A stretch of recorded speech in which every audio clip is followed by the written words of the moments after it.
Bismillahirrahmanirrahim. Assalamualaikum warahmatullahi wabarakatuh. Sampurasun. Mohon izin memperkenalkan diri. Nama saya Muhammad Salim dengan NIM 1808564-736-12 dari Program Studi Pendidikan Kelautan dan Perikanan Universitas Pendidikan Indonesia Kampus Serang angkatan 2018. Pada kesempatan kali ini saya akan membahas tentang mahkota atau makalah utama yang merupakan syarat untuk bisa naik ke protokol utama pertama di Probumsel UPI. Nah, saya mengambil judul penggunaan aplikasi Microsoft Excel untuk mempermudah pengelolaan administrasi di lingkungan Satuan Serang Darul Madani. Disampaikan pada sidang tertutup Protokol Bumi Siliwangi Universitas Pendidikan Indonesia berkenaan dengan promosi kenaikan tingkat protokol utama pertama pada tanggal 2 Rajab 1442 Hijriah atau 14 Februari 2021 Masehi. Protokol Bumi Siliwangi Universitas Pendidikan Indonesia Satuan Serang Darul Madani. Baik, selanjutnya terkait dengan latar belakang mengapa saya memilih judul terkait dengan administrasi. Nah, jadi struktur kepengurusan Probumsel UPI itu salah satu bagiannya melaksanakan tugas di bagian administrasi yang dilaksanakan oleh Sekretaris Satuan dan Asisten Koordinator Bidang Administrasi. Namun yang lebih berfokus itu ada di Askor Bidang Administrasi karena beliaulah yang tupoksinya paling besar. Nah, untuk Sekretaris Satuan itu sendiri itu lebih bersifat seperti wakil dari Koordinator Satuan. Namun itu untuk di Kamda ya. Kalau misalkan untuk di Sekretariat Utama itu dipegang oleh Sekretaris Utama.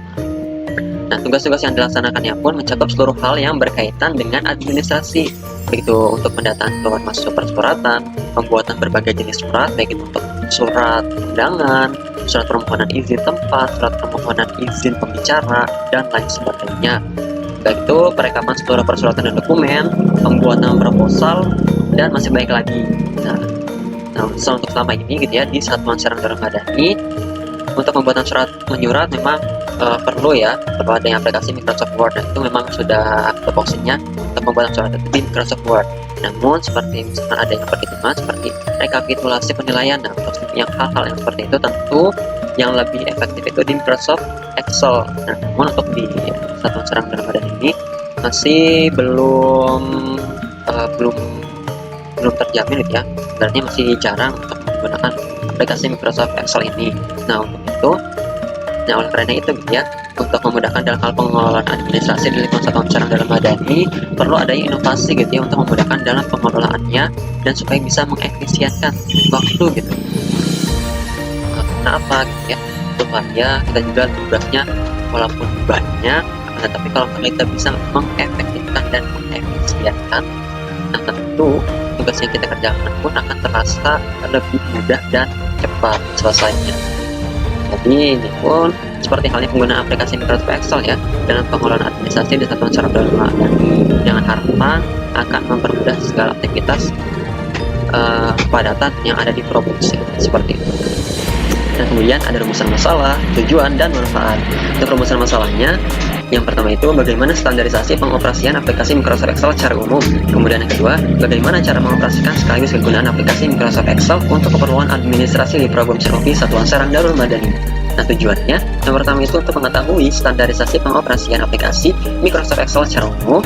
Yang kedua, mengetahui cara mengoperasikan dan kegunaan aplikasi Microsoft Excel ini untuk keperluan administrasi di Probumsel UPI Satuan Serang Darul Madani. Kemudian ada manfaatnya. Yang pertama itu untuk mengetahui dan memahami standarisasi pengoperasian aplikasi Microsoft Excel secara umum untuk meningkatkan pemahaman mengenai aplikasi pengolah angka ini.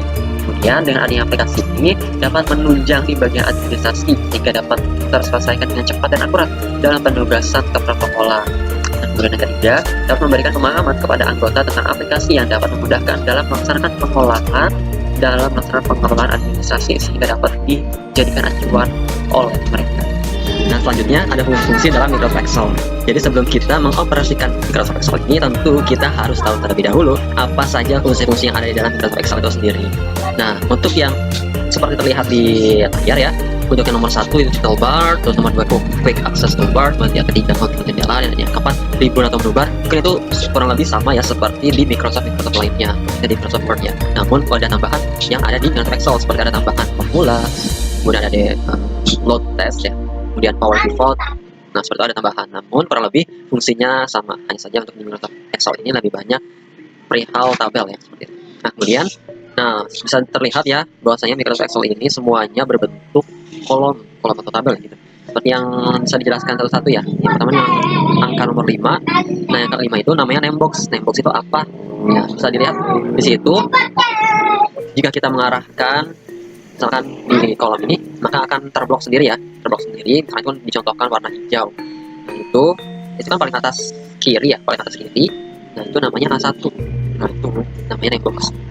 Kemudian yang nomor 6, yang nomor 6 itu formula bar. Formula bar itu untuk apa? Misalnya kita untuk mengetik atau memetik formula yang kita tempatnya di situ. Sebenarnya bisa aja di kolomnya gitu, di kolom Excelnya, hanya saja lebih mudahnya di formula bar. Kemudian yang nomor 7, nah nomor 7 ini indeks huruf kolom atau columns. Nah, di sini itu merupakan ya ibaratnya pembagian lah, pembagian. Berarti pemisah antara kolom yang satu dan kolom yang lain. Nah, ini terdiri dari huruf A sampai huruf Z gitu. Kemudian yang nomor 8. Nomor 8 ini merupakan sel aktif atau indeks angka baris atau row ya. Ini sama seperti indeks huruf kolom atau kolom ya. Nah, saja ini berupa angka. Untuk jumlahnya sendiri saya kurang tahu ya. Kurang lebih ada ya puluhan ribu lah seperti itu. Kemudian yang ke-9. Nah, ke-9 ini merupakan sel aktif. Sel aktif itu apa? Jadi ketika kita mengklik kolom dari Microsoft Excel ini, maka itu disebut sel aktif karena kita dapat mendragnya, dapat di blok juga itu namanya sel aktif. Kemudian yang ke-10. Nah, 10 itu namanya type worksheet. Type worksheet itu apa? Jadi untuk menamai sheet yang sekarang kita punya ya. Sekarang ini kan contohnya sheet 1 itu bisa diubah sesuai selera kita, misalkan Robinson 1 seperti itu. Kemudian yang ke-11 itu lembar kerja aktif. Nah, lembar kerja aktif apa? Ya keseluruhannya. Tidak seperti bawah itu lembar kerja aktif, artinya yang sedang kita gunakan. Kemudian yang ke-12. Nah, yang ke-12 ini merupakan horizontal scroll bar. Nah, ini karena Microsoft Excel sangat panjang ya, dan sangat besar sekali gitu ya. Makanya ada fitur seperti itu. Jikalau memang data yang kita input ke dalam Microsoft Excel ini tidak cukup hanya di layar komputer seperti itu. Makanya ada horizontal scroll bar. Kemudian yang ke-13 di situ ada vertical scroll bar. Scroll bar. Nah, ini mungkin sama ya seperti horizontalnya saja. Kalau horizontal itu ke kanan atau ke kiri, sedangkan untuk vertikal itu atas ke bawah. Nah, yang selanjutnya yang ke-14. Nah, nomor 14 ini merupakan page view. Nah, page view ini sebenarnya ada ya di Microsoft Word. Nah, kemudian ya nomor 12, 13 juga ada sih. Seperti itu ya, udah tahu lah. Kemudian yang 15 ini merupakan status bar.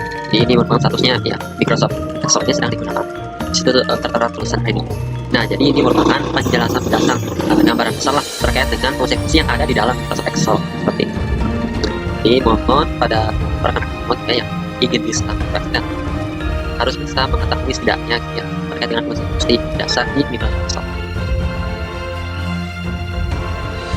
Nah, kemudian ini ada salah satu contohnya, contoh penggunaan Microsoft Excel di problem cell UP, khususnya di satuan serang dan madani. Nah, ini contohnya waktu itu saya membuat data anggota problem cell serang tahun bakti yang ke-12 seperti itu ya. Jadi itu ada bisa dilihat ada ini ya, kop surat juga dan sebagainya. Kop surat ini hanya untuk ibaratnya formalitas ya, seperti formalitas supaya memang kita itu produksi gitu ya. Jadi perlu adanya kop surat, tapi tidak dipenuhi tidak apa-apa. Nah, ini ada data anggota proposal tahun secara tahun ke-12 bisa dilihat ya. Seperti ini. Nah, jika di Microsoft Excel ini untuk kata-kata yang sama, misalkan di sini kan ada protokol media. Nah, karena ke bawahnya semuanya media, otomatis tinggal kita drag saja ya. Yang klik di kolom klik satu ya, di kolom satu di media. Kemudian arahkan kursornya di bagian kanan bawah, lalu tekan dan drag ke bawah. Nah, akhirnya protokol media ya. Oke, nanti akan saya contohkan juga. Nah, ini kita juga membuat daftar surat masuk dengan menggunakan Microsoft Excel. Mungkin bisa saya contohkan ya untuk lebih baik. Nah, ini ada salah satu contoh ya, daftar surat masuk problem cell satuan serang dan madani tahun bakti 12. Nah, ini salah satu contohnya. Nah, misalkan apa yang efisien di Microsoft Excel ini, misalkan ya seperti yang sama, kita klik ini, misalkan ini sebelumnya tidak ada, kita tulis aktif. Nah, kita arahkan kursornya di kanan bawah, lalu kita drag sampai kolom terakhir. Nah, jika sama semua ya berarti bisa kan seperti ini. Jadi ini sangat memudahkan sekali tanpa perlu mengcopy satu persatu. Bisa kita kembalikan saja dengan mengklik undo ya, seperti itu. Nah, jadi fungsinya sangat membantu sekali untuk mengefisienkan waktu. Nah, untuk itu kan ini ya untuk yang sama undangan berarti undangan semua. Nah, bisa juga untuk membuat nomor urut supaya bisa berurutan gitu ya. Misalkan ini 1, misalkan ini bukan 1, misalkan 10. Nah, supaya bisa 11 sampai seterusnya, kita juga sama arahkan kursor di bagian kanan bawah, lalu drag sampai ke kolom yang diinginkan, kemudian di drag. Nah, ini kan masih sama nih. Nah, caranya supaya bisa berurutan, nah di sini kan ada nih icon kecil auto fill option. Nah, kita klik kiri, kemudian pilih yang fill series. Akhirnya berubah seperti ini. Jadi kita tidak perlu mengganti gitu ya, ataupun mengetik satu persatu seperti itu. Ini justru sangat bagus sekali ya, jikalau memang data-data ataupun yang perlu dikerjakan secara cepat seperti itu. Kita ambil lagi. Nah, baik. Nah, itu untuk gambarannya ya. Jadi untuk Microsoft Excel ini sangat membantu sekali dalam proses pengerjaan yang berkaitan dengan data-data yang sama seperti itu. Karena ini dapat mengefisienkan waktu dan memudahkan kita dalam proses pengerjaan. Nah, ini juga sama ya. Ini merupakan daftar surat keluar. Nah, ini bisa dilihat ya di layar. Kurang lebih ini kan banyak yang sama ya, seperti tanggal keluar, tanggal surat, mungkin nomor surat juga kurang lebihnya sama ya. Mungkin ada nomor urutnya saja yang berbeda. Kemudian perihal juga kurang lebih sama, dan keterangan juga kan sama ya. Nah, untuk itu dengan menggunakan Microsoft Excel ini tentu sangat memudahkan kita ya untuk mengcopy data-data yang sama seperti itu, seperti yang telah tadi dicontohkan. Nah, ini juga ada contoh dari rekapitulasi penilaian tes integritas angkatan ke-14. Nah, seperti ini. Nah, ini salah satu fungsi yang khusus juga yang ada di Microsoft Excel, yakni mempunyai fungsi perhitungan. Jadi kita tidak perlu menghitung secara manual gitu ya, tanpa perlu kalkulator ataupun menghitung dengan tangan. Karena di fitur di Microsoft Excel itu sendiri sudah ada fiturnya tersendiri. Bahkan lebih simpel ya. Bisa dicontohkan. Nah, baik, ini merupakan rekapitulasi penilaian tes integritas calon anggota protokol angkatan ke-14. Nah, bisa terlihat ini rata-rata menggunakan angka. Nah, kita mencari totalnya seperti apa? Jadi kan nilainya 516, misalkan belum ada nih totalnya. Misalkan totalnya belum ada.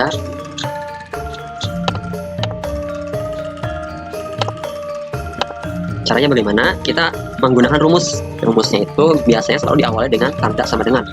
Kemudian rumus total itu yakni sub S U M. Masanya sudah ada tuh berbagai fungsi formula lain.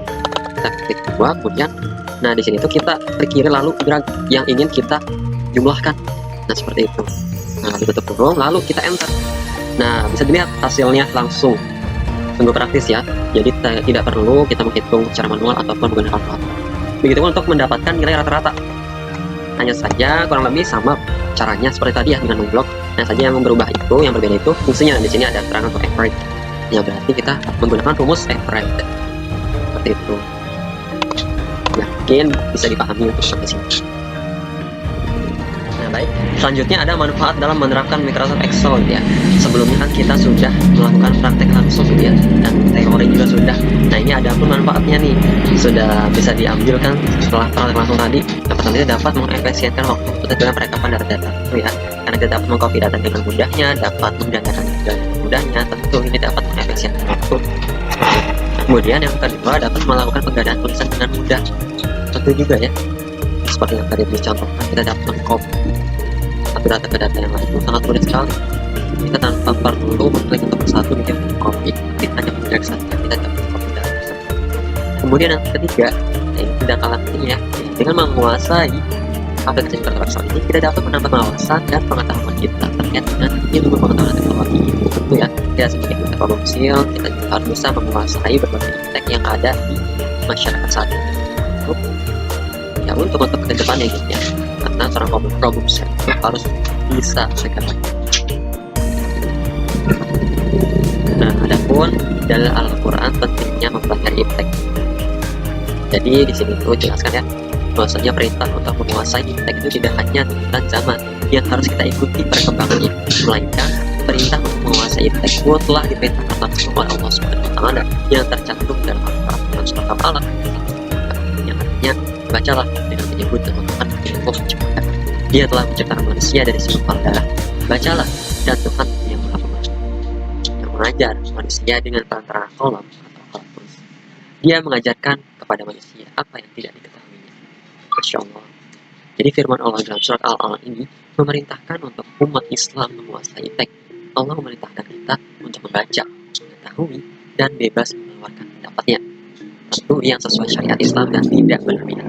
Sesungguhnya, ilmu pengetahuan mesti dipahami dengan cara yang benar, sehingga tidak bertentangan dengan maksud Allah Subhanahu wa Ta'ala untuk memerintahkan mempelajari IPTEK. Seperti itu ya. Nah, kemudian ayat-ayat dalam Al-Quran ini sudah selalu ya, ibaratnya selalu merangsang akal manusia untuk berpikir lebih lanjut ataupun kritis ya tentang isi ayat-ayatnya yang banyak menyangkut tentang ilmu pengetahuan dan teknologi. Ayat Al-Quran juga tidak ada yang menghambat kemampuan ilmu pengetahuan dan teknologi. Bahkan sebaliknya, Al-Quran selalu menantang manusia untuk menggunakan akalnya agar menggunakan pelajaran dari ayat-ayat. Sungguh luar biasa ya. Sebagai contoh nih, dalam surat Al-Rahman ayat ke-33 yang artinya, hai sekalian di manusia, jika kamu sanggup menembus atau melintasi pinggir langit dan bumi, maka lintasilah. Kamu tidak dapat menembusnya kecuali dengan kekuatan. Nah, dari ayat ini kita dapat mengambil kesimpulan bahwasanya Allah itu harus memerintahkan kita ya untuk mempelajari IPTEK itu seperti yang sekarang. Dari ayat tersebut kita sudah dapat faktanya di zaman sekarang. Mungkin kita juga tidak perlu bingung untuk menjawab dari ayat ini ya. Kita sudah ada jawabannya, yaitu manusia sudah bisa menciptakan roket dan pesawat. Hal tersebut merupakan jawabannya. Artinya kita itu sudah berkembang, sudah maju. Ini manusia sekarang itu sudah maju, dan Al-Quran pun sudah mengetahuinya bahkan semenjak di alam arsy. Jadi Allah itu benar-benar luar biasa sekali. Seperti itu. Jadi kita sebagai manusia, sesuai dengan perkembangan zaman, kita harus mempelajari IPTEK ya, namun harus sesuai dengan syariat Islam dan sesuai dengan Al-Quran dan hadis tanpa melebih-lebihkannya ataupun benar-benar. Nah, jadi kesimpulannya, dengan adanya aplikasi Microsoft Excel dapat memudahkan bagi anggota Problem UPI khususnya di satuan server ini untuk membuat dokumen-dokumen yang berkaitan dengan tabel dan perhitungan, sehingga dapat mengefisienkan waktu dan mengefektifkan dalam proses pengerjaannya. Karena Microsoft Excel ini mempunyai fitur-fitur yang unik dan menarik serta mendukung. Selanjutnya, dengan mempelajari dan menguasai aplikasi Microsoft Excel ini, kita dapat menambah pengetahuan dan wawasan tentang IPTEK yang dapat berguna sebagai bekal kita di masa depan kelak. Yang terakhir, dengan adanya aplikasi Microsoft Excel ini dapat dijadikan sebagai ilmu yang perlu dikuasai oleh seluruh anggota Problem UPI khususnya di satuan serangga madani untuk meningkatkan kualitas diri agar dapat menjadi anggota Problem yang mempunyai pengetahuan dan skill yang mumpuni. Baiklah, cukup sekian pemaparan mahkota dari saya. Semoga dapat dipahami oleh rekan-rekan semua. Mohon maaf jika terdapat kehilapan baik yang disengaja maupun tidak di hati rekan-rekan semua. Akhirul kalam, Assalamualaikum warahmatullahi wabarakatuh. Waalaikumsalam.